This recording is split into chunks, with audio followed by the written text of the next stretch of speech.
अस्सलाम वालेकुम व्यूअर्स, मैं हूं अमजद अली भट्ट और आज आपको दही बनाने का तरीका बताऊंगा जो कि हर घर की ज़रूरत है। वीडियो में मैं आपको दो ऐसी टिप्स बताऊंगा जिनको फॉलो करते हुए आप घर में मोटी मलाई वाला मीठा दही खुद तैयार कर पाएंगे। तो चलें बिना टाइम ज़ाया किए वीडियो शुरू करते हैं। दूध को फुल जोश दें, यानी कि अच्छी तरीके से बॉयल कर लें। अब जिस बर्तन में आपने दही जमाना है उस बर्तन में दूध को इस तरीके से डालें कि दूध को ऊपर से नीचे गिराया जाए। जितना आप हाइट से गिराएंगे दूध पर उतनी झाग आएगी और ये जो झाग होगी ये आपकी मोटी मलाई की ज़मानत है। मैं आपको 2 किलो दूध से दही बनाने का तरीका बताऊंगा। आप अपनी ज़रूरत के मुताबिक कम या ज़्यादा कर सकते हैं। इसी तरीके से आप दूध को ऊपर लेके जाएं और हाइट से नीचे फेंकें एक दहार की सूरत में, ताकि वो दूध में जाकर जब गिरे तो उससे झाग पैदा हो, ज़्यादा झाग पैदा हो। अब आपको दही की ज़रूरत पड़ेगी। दुकान से या घर में अगर मौजूद हो तो 1 से 2 चम्मच आपको दही दरकार है। दही को मैश करने के बाद दूध में डालने से पहले दूध का टेम्परेचर चेक कर लें। टेम्परेचर 38 से 40-42 होना चाहिए।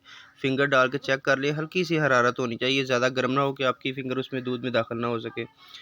आधे से पौना चम्मच जो है आप दही लेके तो 2 किलो दूध के अंदर एक साइड पे डिप कर दें। अगर आपका दूध कम हो तो फिर भी आप दही इतना लगा सकते हैं, ज़्यादा हो फिर भी दही आप इतना ही लगा सकते हैं। दही का लगाने का मकसद सिर्फ बैक्टीरियाज देना होता है ताकि बैक्टीरियाज की परवरिश तेज़ी से आगे बढ़ना शुरू हो जाए। अब हम इसको डांप देंगे।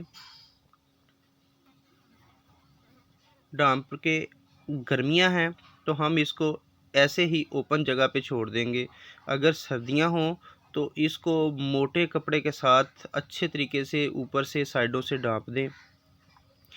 5 से 6 घंटों में आपका दही तैयार हो जाता है। तैयार होने के बाद इसको आप फ्रीज़र में रख दें 2-3 घंटे के लिए।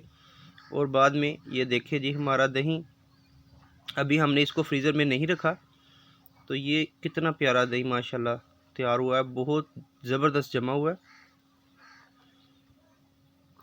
मैं आपको क्लोज़ करके दिखाता हूँ। माशाल्लाह देखें कितना प्यारा जमा है, बहुत अच्छे तरीके से मलाई आई है। और अगर इसको आप टेढ़ा भी कर देंगे तो ये दही एक तरफ नहीं आएगा, इतना ज़्यादा वो जो पंजाबी में कहती है कि थल का थल जमा हुआ है, थल वैसे जमा हुआ है। मैं आपको दिखाने के लिए दही को काट कर कटोरी में डालता हूँ और फिर आप देखें कि ये कैसे जमा हुआ है। ये देखिए मैंने सेंटर में से दही को काटा है और ये देखिए माशाल्लाह कितनी अच्छी मलाई आई है और कितना गाढ़ा दही है कि चम्मच से नीचे नहीं गिर रहा। ये मलाई वाला हिस्सा मैंने उठाया है। अब मैं सेंटर से हिस्सा उठा के आपको दिखाता हूँ कि वो कैसा टाइट जमा हुआ है। ये देखें जी कितना प्यारा दही जमा है हमारा। वीडियो पसंद आए तो लाइक और सब्सक्राइब ज़रूर कीजिएगा। इजाज़त दीजिए, अल्लाह हाफिज़।